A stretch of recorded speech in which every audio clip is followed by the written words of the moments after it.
Salut les amis, il y a plein d'informations aujourd'hui. Alors on perd pas de temps, on attaque directement.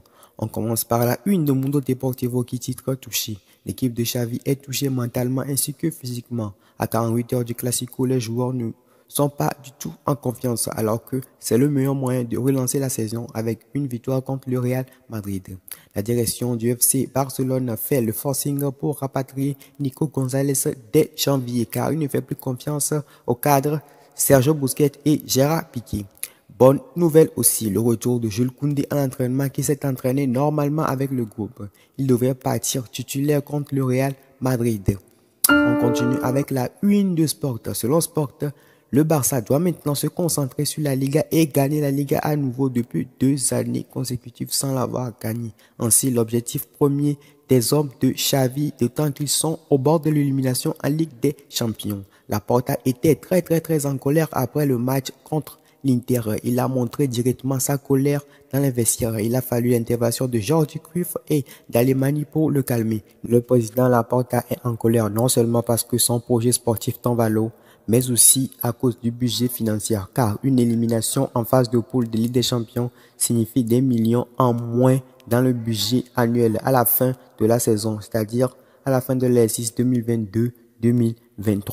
Parlons de Classico. Pour ce Classico, le FC Barcelone va jouer avec le maillot Spotify Ibo pour fêter les 50 millions de streams du rappeur américain Drake. Toujours dans le cadre du Classico, Thibaut Courtois est officiellement forfait pour ce match. On continue l'actualité du Barça avec les dossiers du Mercato.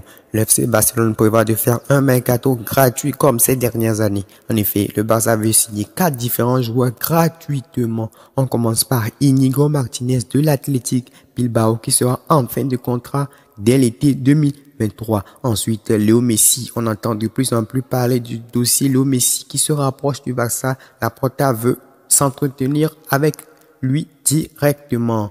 Ensuite, on a Jorginho de Chelsea qui s'est offert lui-même au Barça à la fin de son contrat en 2023. Il ne compte pas prolonger avec Chelsea, il veut tenter l'aventure en Catalogne. Et enfin, Diogo Dalot de Manchester United.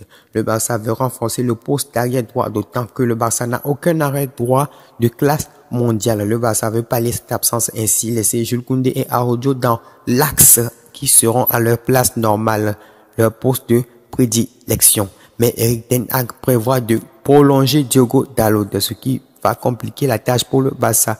Même si Erik ten Hag prolonge Diogo Dalot, le Barça fera le nécessaire pour le convaincre de rallier les couleurs de la Catalogne. En attendant, affaire à suivre. Voilà les amis, c'est l'essentiel de l'actualité du Barça cette semaine. Si vous avez apprécié le contenu comme d'habitude, lâchez le pouce bleu, abonnez-vous si vous n'êtes pas encore abonné.